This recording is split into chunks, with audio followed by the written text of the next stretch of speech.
Good evening. Coach Kiba here. Happy Monday evening. Hopefully you guys had a great day. I had an awesome day today at work. Good evening. Who just joined me? This is Coach Kiba here in Alexandria, Virginia. Glad to see you guys. Tonight we're going to talk a little bit about a topic, and it may not be for everyone, so feel. But tonight I was inspired earlier today at work. I was reading a topic on divorce, and so tonight we're going to talk about 7 ways to ace your life after divorce. 7 ways to ace your life after divorce. Knowing what to do. How do you move forward when it's time to move on? How do you move forward when it's time to move on? So we're going to talk about that tonight. And I'm not expecting tonight's scope to be too long, maybe 15 or more than 20 minutes tonight. But being a woman of divorce, I was married 17 years. I married young, 21 to be exact, when I got married. Had my first child at 24 and my second child at 30. So I know what it is to be single. I know what it is to be married. I know what it is to be single again. So tonight I just want to share 7 steps, 7 ways to ace your life. And if you were with me last week, acing your life simply means accepting, committing, and embracing your life. Accepting the things that you cannot change, commit to the goals and the things that you feel are important and that you want to achieve in life, regardless of the circumstances, and then embracing life to the fullest. Embracing life and the things that make you happy. And so that's what we want to talk about tonight. So let's get into it. 7 ways to ace your life after divorce. Okay, the first is focus and commit to what makes you happy. Let me say that again. The first step to moving forward is focus and commit on those things or to those things that make you happy. A lot of times, when we're married, we get or even in a relationship, we get so caught up in the other person that we don't realize who we really are. We kind of lose ourselves in the other person. We lose our identity. We lose our focus on life, our dreams, because it's all about the other person.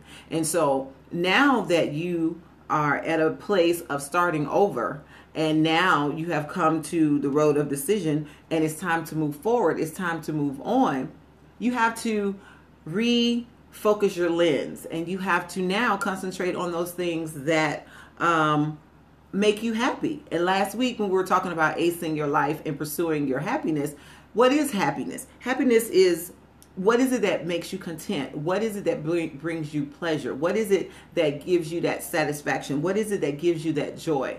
Your answer to those questions is your definition of what makes you happy. So now that you're at this place in life, focus on those things, and not only focus, but commit to those things that make you happy.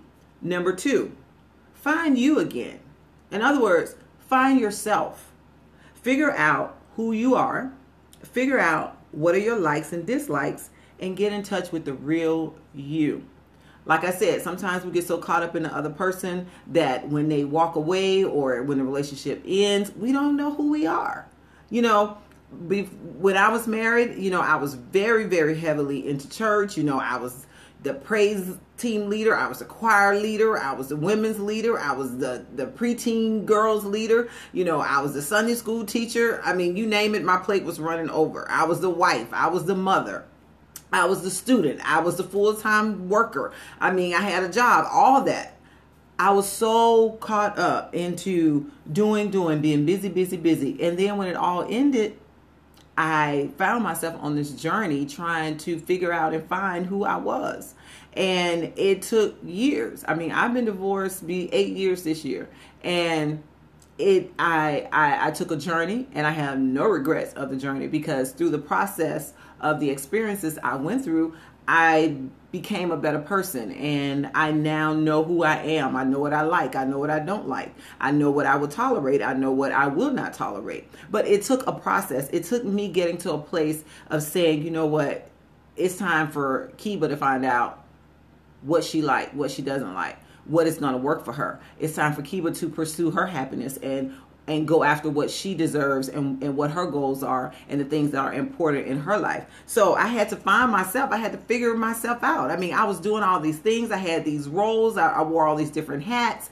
But at the same time, I really was kind of lost to who I really was. And it wasn't until after, relationship, heartbreak, letdown, disappointment, up, down, just going through life, just lost. And just had to wake up and realize, you know what?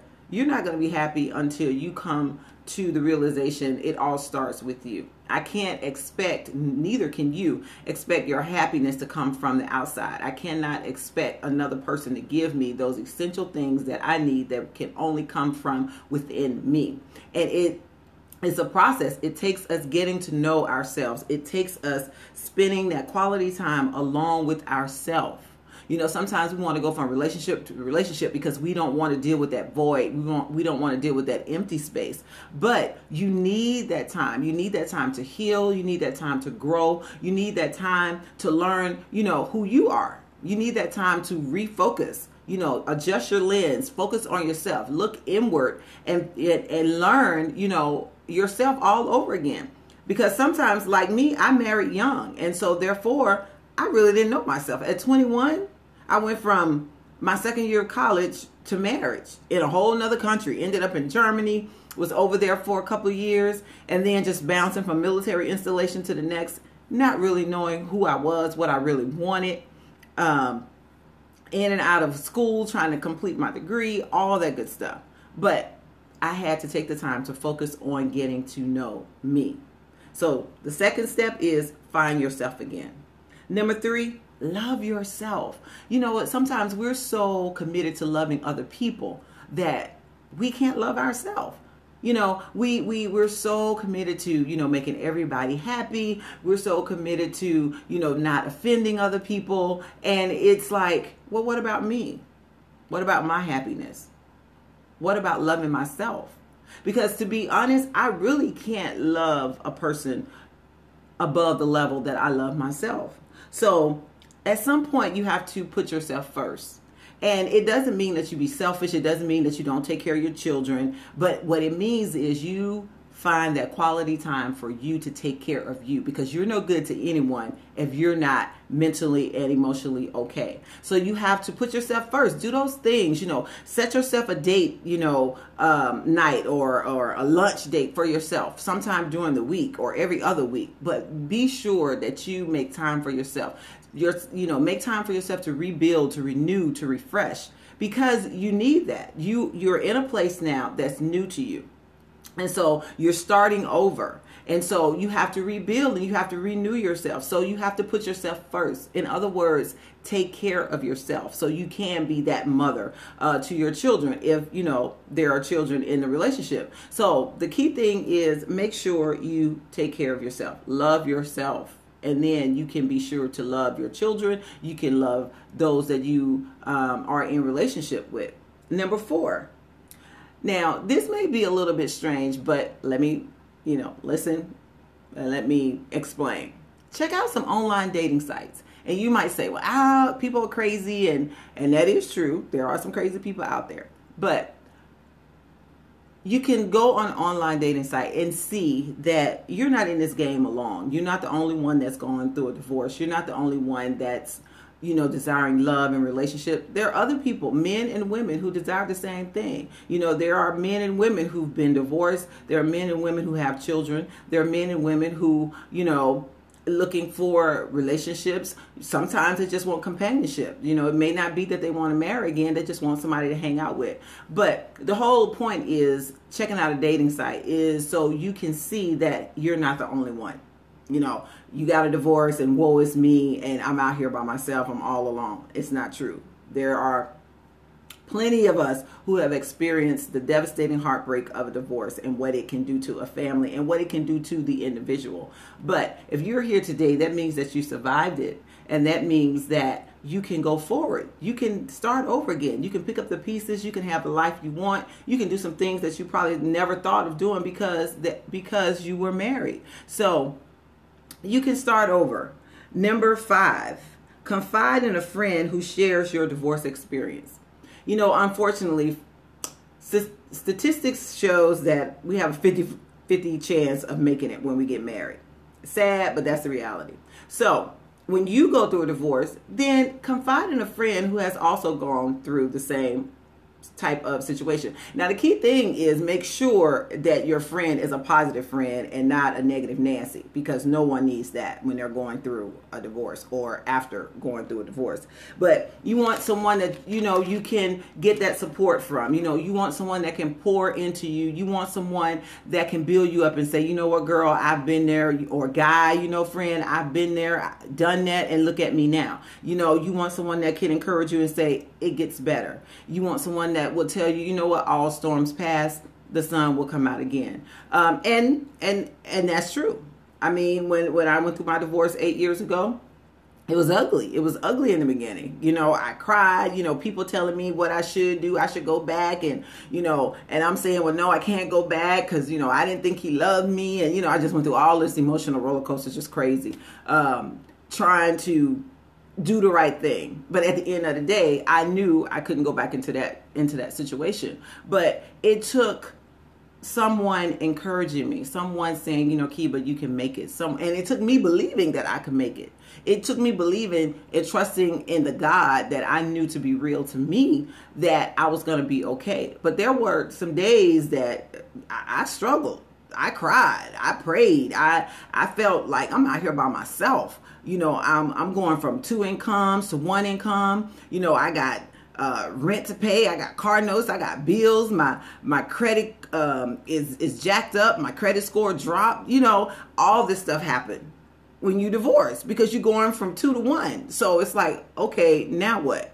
You know, I got bills to pay and you know, I'm robbing Peter to pay Paul. But you know what? I can say every month, God was faithful. Nothing got behind. I paid every bill, and I would go month to month threatening to, you know, telling people to come and get my cars so I could make my payments on something else. But it never came to that. It never came to that. And it got better each year. It got better each year. It got better each year. So make sure you connect to someone that can identify with you, and make sure that they are positive. Someone that can pour into you. Like I was saying last week, make sure you create relationship with people who will feed into you, and then you can feed into them. You know, sometimes we feel like, well, it's the end of the world for me.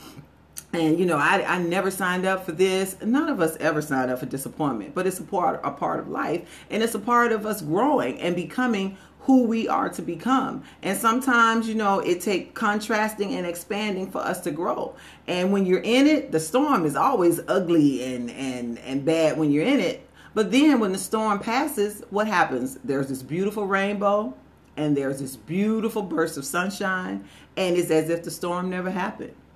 It's like, wow, I went through that. And when you look back, you're like, wow, I survived that. Why did you survive that? You survived it so you can help someone else along the way. You survived it so you can say, you know what, honey, I went through it. You're going to be all right. Let me tell you my story. And let me tell you how you can overcome just like I overcame. And that's why I have no remorse or negative thoughts or ill feelings about what I went through, because I realized every situation, every experience, every disappointment, every heartbreak, every tear served a purpose, because today you look at me now and you would never know my story unless I told you, because I have just grown and I have evolved into this person that's full of positive energy and love and respect and forgiveness. And because I choose to, I could have chosen the route of bitterness. I could have held on to unforgiveness, because God knows I had reasons to. Don't we all when we're going through a divorce? It's never pretty. And so, but I chose to let all that stuff go and say, you know what? I'm moving forward with my life, and I'm committing to those things that make me happy. I'm committing to those things that will make me a better person. I choose to forgive because, you know what? Holding on to it, he or she's going on with their life. Why? Why are you holding on to it? Why are you getting all emotional of something that happened 2-3 years ago, and the person that you're angry with or holding this bitterness against has gone on, has moved on, have, not even thinking about us anymore. They've created another life. So why give them that power? Why? So number 6, learn a new activity. Take a class. Learn a new skill. For me, I remember I took self-defense class. Best thing I ever done. And it was a grappling class. So, everything was on the mat, on the floor. But it gave me so much self-confidence.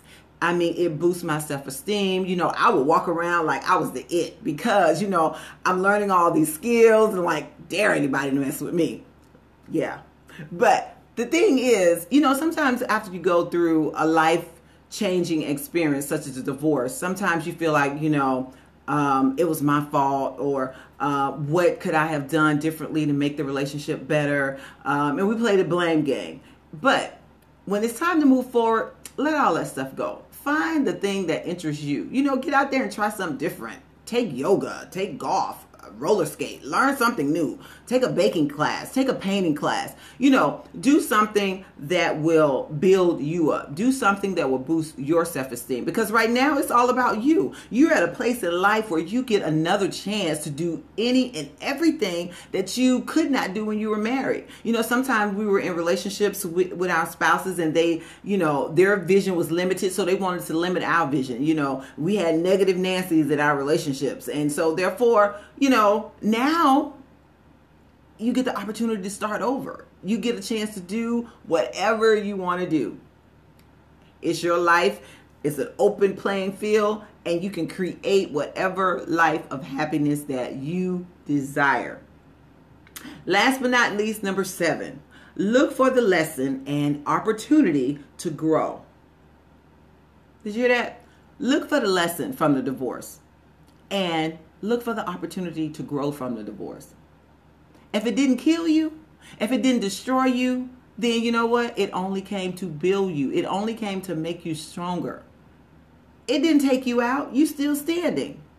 So look for the lesson. What can I learn from this? What is the opportunity that's available to me in this?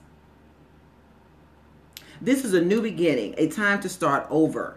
Pursue your dreams and your goals that perhaps you did not have before the divorce. Sometimes, because like I said, we don't really know ourselves. I got married when I was 21. There was no way on God's green earth I knew what I wanted at 21. I'm in my 40s now, and I'm still figuring it out. So I know at 21, I did not know what I wanted. So take this time. It's a new season for you. It's a new opportunity. Seize the moment. Be grateful that you survived it. Be grateful it's going to get better. Be thankful it's going to get better, because it will. It will. But you got to do those things that build you up. You got to do those things that protects you. You got to guard your heart. You got to, set yourself up to now create a new life, because this is your opportunity to start over. This is your opportunity to rebuild from the ground up. Whatever your heart's desire, this is your opportunity to do it. This is your opportunity to create whatever life. This is your opportunity to pursue all your dreams and goals without limitations, without someone telling you can't do it, without someone not being on your team. This is about you. This is about what you want. This is about your life. This is about your second chance. It's all about you. It is all about you. So here's what I want you to do. I want you to make a list of 8 things that are important to you. Only 8. And I like the number 8 because 8 represent new beginnings. My new beginning was 2015. That's right. It is all about you, girlfriend. So 8 things, only 8. List 8 things that are important to you, things that you value, things that you want to go after, things that you have dreamt about. 8 things. And then set your goal to go after them and embrace your new life. You know, with me, it's all about acing it. It's about accepting, it's about committing to it, and then embracing life with all you got. So that's your assignment. 8 things. And once you list those 8 things, make a commitment within yourself that I am going to do these 8 things. Start with 1, check them off as you go down the list. And you may not make the goal, but don't be hard on yourself. Just start over. Just start over. If tomorrow comes, it's an opportunity to start over. Sometimes we're too hard on ourselves. You know, when we don't do what we set out to do, oh, we're so hard on ourselves. But this is the key. I tell people, treat yourself like a little child who's trying to walk for the first time. Because if you think about it, every new experience is you trying to walk for the first time. So if you look at it that way, it will help you to be a little bit more kinder to yourself. It'll help you to be a little bit more compassionate with yourself. It'll help you to love yourself just a little bit more. Because every new experience is like trying to walk for the first time. So if you stumble, if you fall, get up, dust yourself off and say, hey, let's do it again. Life is good. God is good. Let's do it again. So, real briefly, I'm going to recap on the 7 ways to ace your life after divorce. Number 1, focus and commit to what makes you happy. Number 2, find you again. In other words, figure out who you are. Figure out your likes, your dislikes. Number 3, love yourself. Put yourself first. Do those things that will take care of you to make you better. Do those things that will build you up mentally, emotionally.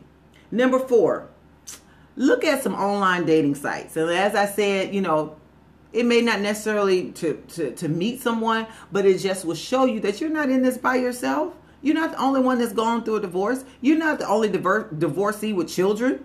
There's plenty of us out there. So, but who knows? You might get lucky and meet Mr. Right or Miss Right. You never know. It all depends on what you're looking for. Number 5, confide in a friend who can share your divorce experience. But again, remember, make sure it's someone positive. You don't need a negative Nancy in your life right now. Number 6, learn a new activity. Take up a new sport. Take up a new class. Take up a new skill. For me, it was grappling, self-defense. I loved it. I need to do it again. And finally, number 7, look for the lesson and opportunity to grow after your divorce.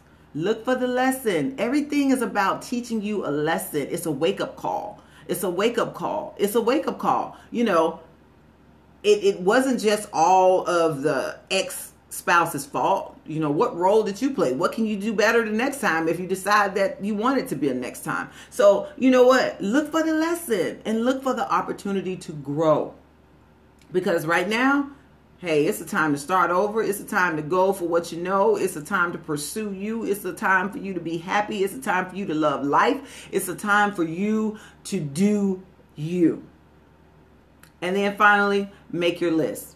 8 things that are important to you. Set your goal, go after them, and I guarantee you, you will be able to ace your life. Again, this is Coach Kiba. Thank you for joining me on tonight. I appreciate you, as always. If you find value in the scope, please share it. I will also post it on Facebook and Twitter. Periscope is available 24 hours, so after the scope, so up to 24 hours. But it will be on my Facebook page, and that is I Am Coaching 2014. That's my Facebook page. Love you too, girl. I appreciate you. All right. You all have a wonderful evening, and I will see you on next Monday night. Peace and love, good people. Good night.